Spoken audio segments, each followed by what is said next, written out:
आपकी बॉडी यानी कि हमारी बॉडी से रिलेटेड कुछ मीनिंग्स के बारे में। तो चलिए शुरू करते हैं। सबसे पहले आप देखेंगे कफ।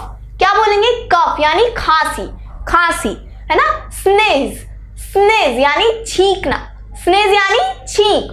बर्प, बर्प यानी डकार। और ब्लेच यानी डकार लेना, ब्लेच यानी डकार लेना।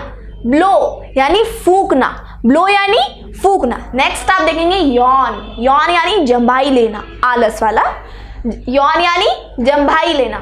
फर्ट, फर्ट यानी पाद मारना, फर्ट यानी पाद मारना।